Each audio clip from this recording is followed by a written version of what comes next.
Hello wrestling lovers, কি অবস্থা সবার? স্বাগত সবাইকে রেসলিং লাভার্স নেটওয়ার্কের আরো একটি ব্র্যান্ড নিউ ভিডিওতে।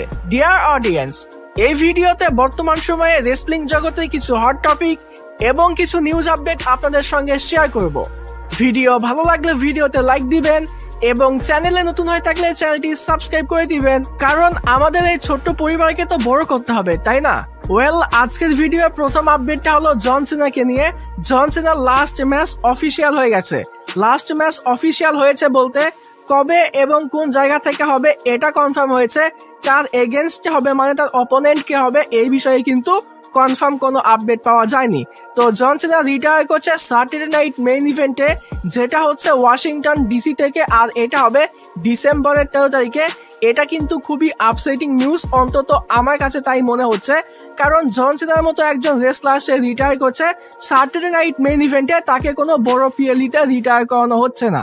আচ্ছা, বড় কোনো পিএলইতে না করানো হলো, তাকে স্যাটারডে নাইট মেইন ইভেন্টের জায়গায় যদি আলাদা একটা পিএলই দেওয়া হতো, মানে ছোট পরিসরেই হোক, তবে আলাদা একটা নাম দেওয়া হতো যেরকম রুথলেস অ্যাগ্রেশন, তাহলে এখন থেকে 10 বছর কিংবা 15 বছর পর গিয়ে যখন আমরা মনে করতাম যে জন সিনা কোথায় রিটায়ার করেছে, তাহলে আমাদের মাথায় আসতো যে জন সিনা রুথলেস অ্যাগ্রেশন নামে একটা পিএলই থেকে রিটায়ার করেছে, যেটা কিন্তু খুবই মেমোরেবল হতো, আমাদের মাথায় আসতো।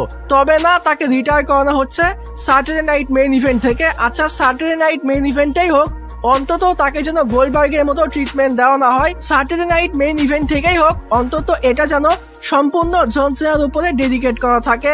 মানে এখানে জন সিনার প্রপার ভিডিও প্যাকেজ দেখানো হবে, জন সিনার প্রপার একটা ম্যাচ আমরা দেখতে পাবো এবং প্রপার একটা রিটায়ারমেন্ট প্রোমো আমরা দেখতে পাবো, যেখানে অডিয়েন্সরা তো থাকবেই এবং লকার রুমের সকল রেসলাররাও সেখানে প্রেজেন্ট থাকবে।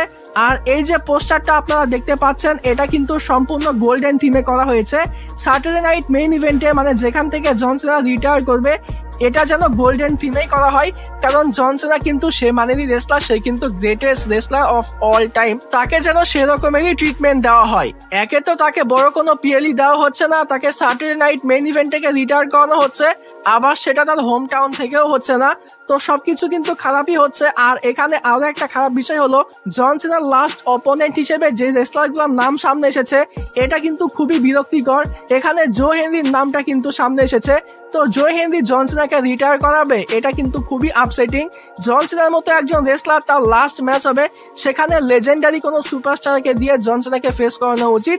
জন সিনা হারবে না জিতবে সেটা অনেক পরের বিষয়, তবে তাকে লেজেন্ডারি কোনো সুপারস্টারকে দিয়ে ফেস করানো উচিত, যেরকম র্যান্ডি অর্টন, ব্রক লেসনার অথবা রোমান রেইন্স। আচ্ছা, যদি এ সকল রেসলারকে দিয়ে ফেস করানো না হয়, অন্তত এমন কোন সুপারস্টারকে দিয়ে যেন জন সিনাকে ফেস করানো হয় যাতে আমাদের কাছে খারাপ না লাগে। যেরকম আমার লিস্টে গান্থারের নামটা সামনে এসেছে, গান্থারকে দিয়ে কিন্তু জন সিনাকে ফেস করানো যেতে পারে। গান্থারের কাছে যদি জন সিনা হারেও, তাহলে কিন্তু এটা নিয়ে খুব বেশি কথা হবে না। তো আমি তো চাই তাকে ভালো একটা অপোনেন্ট দেওয়া হোক, তাকে জেতানো হবে না হারানো হবে সেটা অনেক পরের বিষয়, তাকে যেন প্রপার একটা টাইম দেওয়া হয়, তার উপরে যেন এই স্যাটারডে নাইট মেইন ইভেন্টটা সম্পূর্ণ ডেডিকেট করা থাকে এবং সবকিছু মিলে আমরা একটা প্রপার মেমোরেবল হ্যাপি এন্ডিং চাই। আর এত কিছু খারাপের মধ্যে একটা আশার আলো আছে, যে ট্রিপল এইচ বলেছে যে জন সিনার লাস্ট ম্যাচটা হবে আনফরগেটেবল, মানে এটা আমরা কখনোই ভুলতে পারবো না। তবে সত্যি কথা বলতে ট্রিপল এইচ এর উপরে আমি এখন 1 পয়সারও বিশ্বাস করি না। তবে দেখা যাক, যেহেতু জন সিনা, একটা আশা রাখতেই পারি যে ভালো কিছু হবে। অন্তত স্যাটারডে নাইট মেইন ইভেন্টে এমন কিছু যেন না হয় রেসেল পালুজার মতো আমাদের কাছে খারাপ একটা মেমোরিজ হয়ে থাকে। আমরা চাই যে জন সিনার শেষটা যেন সুন্দর হয়, তার লেগাসির মতো। এবং শেষে গিয়ে একটা কথাই বলতে চাই, the greatest of all time, the last real 17 time champion, thank you Cena. এরপর নেক্সট আপডেট হলো একটা ট্যাগ টিম ম্যাচ, যেটা আগামী স্ম্যাকডাউনের জন্য কনফার্ম হয়েছে, যেখানে কডি রোডস এবং র্যান্ডি অর্টন ফেস করবে দ্য ভিশনকে। মানে এবার মানডে নাইট রয়ের পাশাপাশি স্ম্যাকডাউনেও মেইন ইভেন্ট করতেছে ব্রানসন রিড এবং ব্রন বেকার। আচ্ছা করুক, আমি এই বিষয়টা নিয়ে কথা বলবো না। তবে যেহেতু র্যান্ডি অর্টন এবং কডি রোডস একটা টিম হয়ে আগামী স্ম্যাকডাউনে পারফর্ম করবে, অন্তত আগামী স্ম্যাকডাউনে যেন এমন কিছু করা হয় যে র্যান্ডি অর্টন এবং কডি রোডসের মধ্যে ঝামেলা হবে, র্যান্ডি অর্টন ফাইনালি আগামী স্ম্যাকডাউনে হিল টার্ন করবে এবং সে কডি রোডসের উপরে অ্যাটাক করবে। এরপরে আমরা কডি এবং র্যান্ডির মধ্যে আনডিসপিউটেড চ্যাম্পিয়নশিপের জন্য ম্যাচ দেখতে পাবো। আর কতদিন ভাই, আর কতদিন র্যান্ডি অর্টন শুধু কডি রুডসের টাইটেলটা দেখবে, তার উপরে অ্যাটাক করবে না, তাদের মধ্যে কোনো ম্যাচ হবে না, এরকম করে হচ্ছে না। অন্তত আগামী স্ম্যাকডাউনে যেন এমন কিছু করা হয় যাতে করে র্যান্ডি অর্টন হিল টার্ন করবে। র্যান্ডি অর্টন এবং কডি রুডসের মধ্যে আমরা ফাইনালি একটা ফিউড, ফাইনালি একটা গল্প, ফাইনালি আনডিসপিউটেড চ্যাম্পিয়নশিপের জন্য আমরা ম্যাচ দেখতে পাবো, এটা তো আমি চাই। এরপর পরবর্তী স্টোরি হলো দ্য ব্লাড লাইন এবং দ্য ভিশনকে নিয়ে। আমরা দেখেছি যে গত মানডে নাইট শোতে রোমান রেইন্স রিটার্ন করে এবং সে রিটার্ন করে ব্রনসন রিড এবং ব্রন বেকারের উপরে অ্যাটাক করে, যার কারণে দ্য উসোস কিন্তু দ্য ভিশনকে হারিয়ে দিয়েছে। আর এই যে রোমান রেইন্সের রিটার্ন, এই রিটার্নকে নিয়ে কিন্তু বর্তমান সময়ে অনেক বেশি ক্রিটিসিজম চলতেছে। আর এটার কারণ হলো সেই যে সামারস্ল্যামে রোমান রেইন্স রিটার্ন করেছে, এরপর থেকে যার সঙ্গে রোমান রেইন্সের ফিউড হোক না কেন, রোমান রেইন্স রিটার্ন করে প্রথমে অ্যাটাক করে, তাদের মধ্যে ট্যাগ টিম ম্যাচ হয়, এরপরে রোমান রেইন্স মার্কে অফলাইন চলে যায়।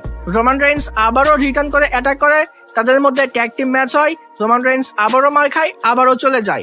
আর ভিশনের সঙ্গেও কিন্তু সেম কাহিনী চলতেছে, রোমান রেইন্স রিটার্ন করে ভিশনের উপরে অ্যাটাক করে, তাদের মধ্যে ট্যাগ টিম ম্যাচ হচ্ছে, রোমান রেইন্স মার খাচ্ছে, রোমান রেইন্স আবারও চলে যাচ্ছে। তো এই একই গল্প কিন্তু বারবার রিপিট হচ্ছে, এর জন্য কিন্তু বর্তমান সময়ে রোমান রেইন্সের রিটার্নের উপরে অনেক বেশি ক্রিটিসিজম চলতেছে। এরপরে রোমান রেইন্সের রিটার্নকে নিয়ে আরো একটা আপডেট আছে, আর সেটা হলো আমরা দেখেছি গত মানডে নাইট শোতে রোমান রেইন্স রিটার্ন করে সে কিন্তু জেউসের সঙ্গে অনেক বেশি কথা বলে, জেউসকেই কিন্তু সে মেইন প্রায়োরিটি দিয়েছে, তবে জিমি উসোকে কিন্তু রোমান রেইন্স মোটেও পাত্তা দেয়নি। তো সেই পুরনো ব্লাড লাইনের গল্প, যেখানে রোমান রেইন্স কিন্তু জেউসকে আস্তে আস্তে হিল সুপারস্টারে কনভার্ট করিয়েছে, তো সেই গল্পটা কিন্তু আবারও রিপিট হচ্ছে। এখানে রোমান রেইন্স কিন্তু আবারও জেউসকে আস্তে আস্তে হিল সুপারস্টারে কনভার্ট করতেছে, আর এর মধ্যে দিয়ে রোমান রেইন্সও কিন্তু আস্তে আস্তে হিল সুপারস্টারে কনভার্ট হয়ে যাবে।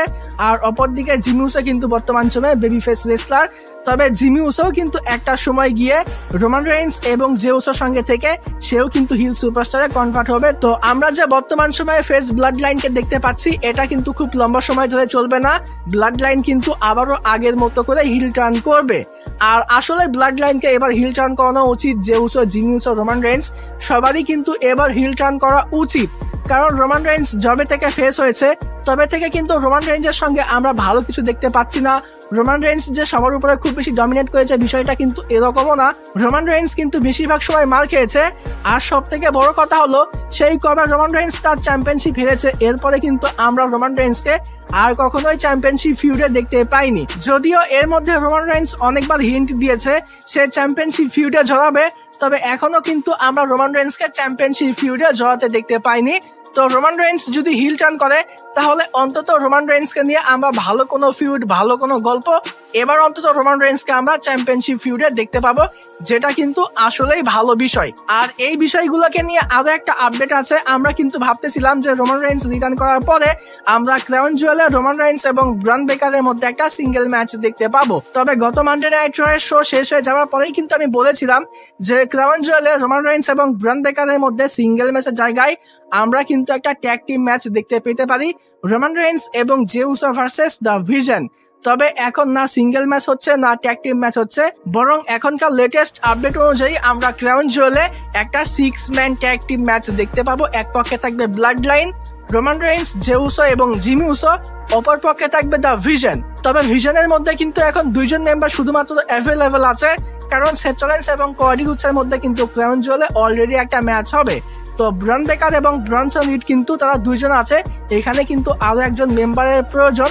তো এখানে 3 জন সুপারস্টারের নাম এসেছে যারা দ্য ভিশনে জয়েন করতে পারে। তবে এখানে 3 জন সুপারস্টারের মধ্যে একজন সুপারস্টারের দ্য ভিশনে জয়েন করার পসিবিলিটি আমার কাছে সব থেকে বেশি মনে হয়েছে। তো যাই হোক, প্রথম নামটা হলো ইথান পেজের। তবে ইথান পেজ কিন্তু বর্তমান সময় NXT তে চ্যাম্পিয়ন আছে, তো সে কিন্তু দ্য ভিশনে জয়েন করবে এটা আমার কাছে মনে হয় না, কারণ NXT তে তার গল্প কিন্তু এখনো শেষ হয়নি। এরপরের নামটা হলো ব্রক লেসনারের। ব্রক লেসনারও কিন্তু ভিশনের সঙ্গে জয়েন করতে পারে, ক্রাউন জুয়েলে ম্যাচ হতে পারে। তবে আমার কাছে মনে হয় যে ব্রক লেসনারও ক্রাউন জুয়েলে আসবে না, কারণ অনেকদিন আগে থেকে আপডেট বেরিয়েছে যে ক্রাউন জুয়েলের আগে বা ক্রাউন জুয়েলে আমরা ব্রক লেসনারকে দেখতে পাবো না। ব্রক লেসনার সার্ভাইভাল সিরিজের আগে আসবে। তাহলে এখান থেকে ব্রক লেসনারের নামটাও বাদ পড়ে গেল। আর এটার আরো একটা কারণ হলো, যদি এখানে ভিশনের সঙ্গে ব্রক লেসনার জয়েন করে এবং ব্লাড লাইন এবং দ্য ভিশনের মধ্যে আমরা ম্যাচ দেখতে পাই, তাহলে কিন্তু রোমান রাইন্স এবং ব্রক লেসনার আবারও ফেস টু ফেস হবে। আর যেহেতু রোমান রাইন্স এবং ব্রক লেসনারের মধ্যে অলরেডি অনেক বড় একটা হিস্ট্রি আছে, তাদের মধ্যে ফেস টু ফেস হলে তাদের মধ্যে কিন্তু আলাদা করে একটা ফিউড হওয়া দরকার, কারণ এটা কিন্তু একটা ফিউড ছাড়া এই গল্পটা কিন্তু শেষ হবে না। সো আমার কাছে মনে হয় যে ব্রক লেসনারও দ্য ভিশনে জয়েন করবে না। তবে এখানে 3 নম্বরে যে সুপারস্টারের নামটা আছে তার কিন্তু দ্য ভিশনে জয়েন করার পসিবিলিটি খুব বেশি, আর সেটা হলো ওবাফেমি।